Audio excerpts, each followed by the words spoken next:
Pernahkah kita berpikir mengapa ada seorang suami yang penghasilannya sederhana, tetapi hidupnya terasa cukup? Rumahnya penuh ketenangan, dan rezekinya seperti selalu ada jalan. Sementara ada pula seorang suami yang penghasilannya besar, pekerjaannya bagus, tetapi hidupnya selalu merasa kurang. Rumah tangganya penuh pertengkaran, dan uang yang datang terasa cepat sekali habis. Apakah semua itu hanya tentang jumlah penghasilan? Belum tentu. Assalamualaikum warahmatullahi wabarakatuh. Selamat datang di channel saya, Didi Gerung. Semoga kita selalu dalam perlindungan Allah Subhanahu wa Ta'ala, diberikan kesehatan, kelimpahan rezeki, kemudahan dalam setiap hal, ilmu yang bermanfaat, dan keselamatan dimanapun kita berada. Amin ya Allah, ya Rabbal Alamin. Dalam Islam, rezeki bukan hanya tentang uang, rezeki juga tentang keberkahan, ketenangan, kesehatan, keluarga yang baik, kemudahan dalam urusan, dan hati yang merasa cukup.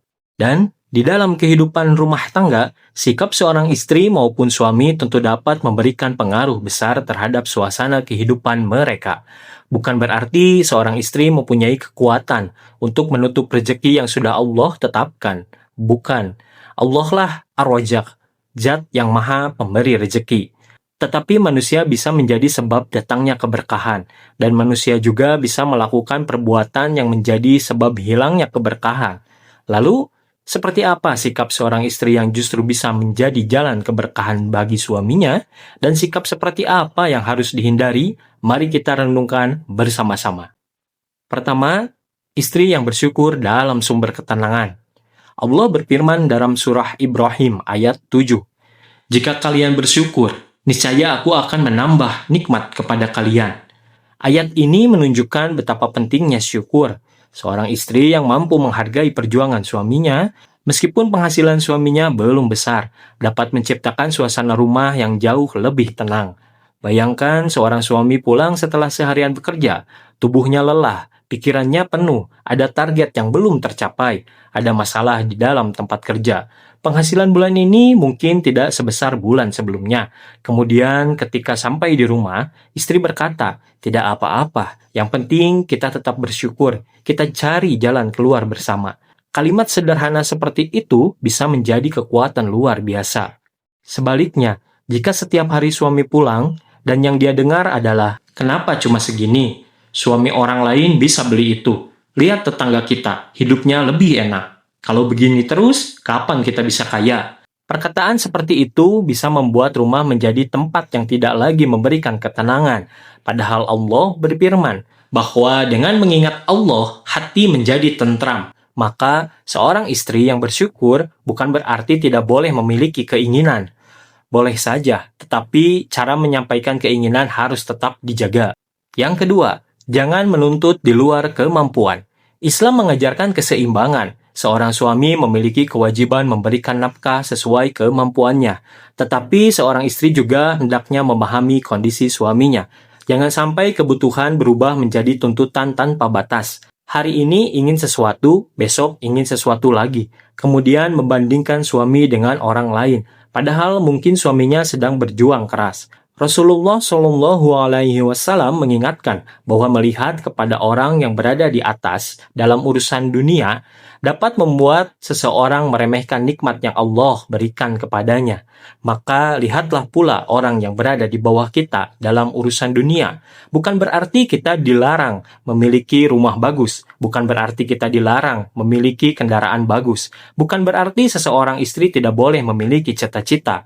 Tetapi jangan sampai keinginan terhadap dunia membuat suami merasa tidak pernah cukup. Karena rumah tangganya bukan perlombaan siapa yang paling kaya. Rumah tangga adalah tempat dua manusia saling membantu menuju ridho Allah. Dan yang ketiga, istri yang menjaga kehormatan suami. Salah satu nikmat terbesar bagi seorang laki-laki adalah memiliki pasangan yang menjaga kehormatannya. Ketika dia tidak berada di rumah, tidak membuka aib suami kepada orang lain, tidak menceritakan kekurangan suami kepada teman-temannya, tidak mempermalukan suami di depan keluarganya, Tidak menjadikan masalah rumah tangga sebagai bahan cerita di media sosial, karena setiap rumah tangga pasti mempunyai masalah. Tidak ada rumah tangga yang sempurna, tetapi orang yang bijaksana tahu bahwa tidak semua masalah harus diumumkan kepada dunia. Jika ada masalah besar, carilah jalan penyelesaian, bicarakan dengan baik. Jika diperlukan, mintalah nasihat kepada orang yang amanah dan memiliki ilmu. Menjaga aib pasangan adalah bagian dari menjaga kehormatan rumah tangga. Yang keempat, jangan merendahkan suami karena penghasilannya. Ini sangat penting. Jangan sampai nilai seorang suami hanya diukur dari jumlah uang yang dibawanya pulang, karena seorang laki-laki bisa saja sedang berada dalam masa sulit. Bisnisnya turun, pekerjaannya berkurang, dagangannya sepi, proyeknya gagal, tetapi dia tetap berusaha, tetap bekerja, tetap mencari jalan. Maka jangan mudah mengatakan, kamu tidak berguna, suami macam apa kamu? Cari uang saja tidak bisa. Perkataan yang merendahkan bisa meninggalkan luka yang sangat dalam. Seorang istri yang baik bukan berarti selalu membenarkan kesalahan suaminya, tetapi ketika memberikan nasihat, gunakan cara yang membuat suami terdorong untuk memperbaiki diri, bukan semakin merasa hancur. Yang kelima, jadilah teman suami dalam menghadapi kesulitan. Rumah tangga yang kuat bukan rumah tangga yang tidak pernah mengalami kesulitan, tetapi rumah tangga yang kuat adalah rumah tangga yang ketika kesulitan datang, keduanya berkata, kita hadapi bersama. Ketika penghasilan turun, mereka mengurangi pengeluaran. Ketika ada masalah, mereka bermusyawarah. Ketika rezeki sempit, mereka memperbanyak doa. Ketika mendapatkan rezeki, mereka bersyukur. Inilah yang membuat rumah menjadi tempat pulang yang menenangkan. Yang keenam, rezeki bukan hanya uang.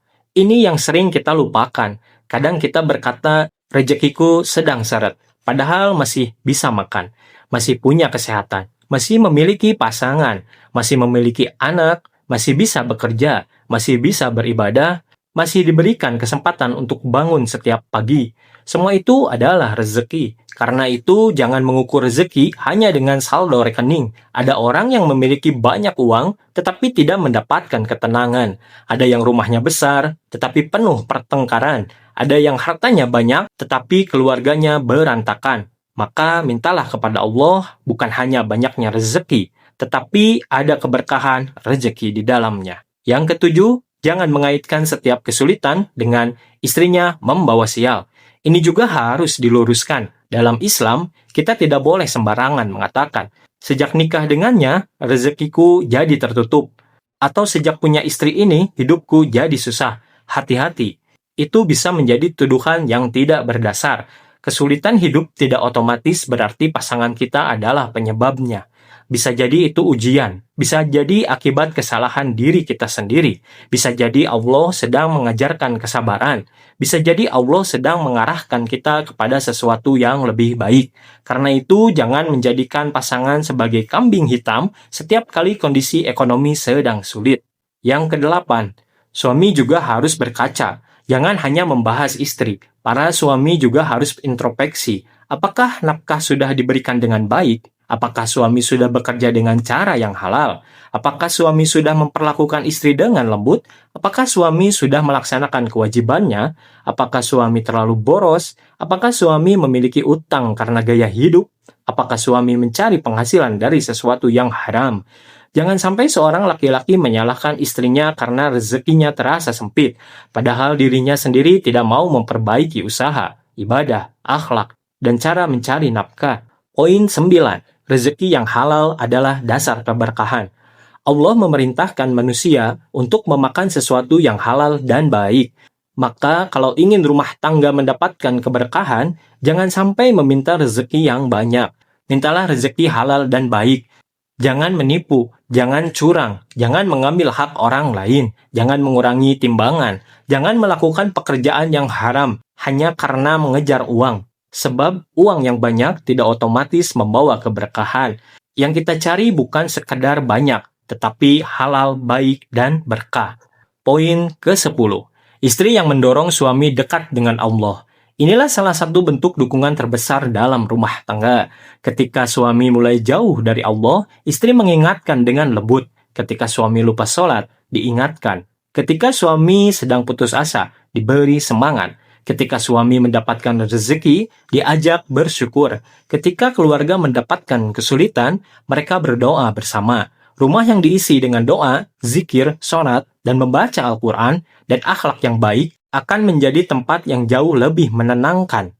Kesimpulannya, berkahnya sikap istri bisa memperlancar atau menghambat rezeki suami. Jawabannya harus kita pahami dengan benar. Istri bukan penentu rezeki, suami juga bukan penentu rezeki. Yang memberikan rezeki hanyalah Allah. Tetapi sikap kita bisa menjadi sebab datangnya keberkahan atau menjadi sebab munculnya berbagai masalah dalam kehidupan. Istri yang bersyukur, menjaga kehormatan suami, tidak berlebihan dalam menuntut, mendukung perjuangan suami, dan mengajak keluarga dekat kepada Allah. Insya Allah menjadi sebab terciptanya rumah tangga yang penuh ketenangan dan keberkahan. Begitu juga suami. Suami yang bertanggung jawab mencari nafkah dengan cara halal, menghormati istri, menjaga keluarga, dan menjalankan kewajibannya juga menjadi sebab kebaikan dalam rumah tangga. Maka jangan bertanya, siapa yang membuat rezekiku sempit? Tetapi bertanyalah, apa yang harus aku perbaiki agar Allah memberikan keberkahan dalam rezekiku? Perbaiki sholat, perbaiki cara mencari nafkah, perbaiki hubungan dengan pasangan, perbaiki istighfar, perbaiki sedekah, jaga kejujuran, jaga lisan, dan jangan pernah berhenti berdoa. Karena bisa jadi rezeki yang kita cari bukan sedang jauh, tetapi Allah sedang mengajarkan kepada kita bagaimana menjadi manusia yang lebih pantas menerima keberkahannya. Semoga Allah menjadikan para istri sebagai penyejuk hati bagi suaminya, menjadikan para suami sebagai pelindung dan pemimpin yang bertanggung jawab bagi keluarganya, dan semoga Allah memberikan kepada setiap keluarga rezeki yang halal, luas, cukup, dan penuh keberkahan. Amin ya Allah ya Rabbal Alamin. Segala kebenaran dan kebaikan yang tersampaikan berasal dari Allah, sedangkan segala kekurangan dan kehilapan berasal dari diri saya. Sampai jumpa pada pembahasan berikutnya. Terima kasih. Wassalamualaikum warahmatullahi wabarakatuh.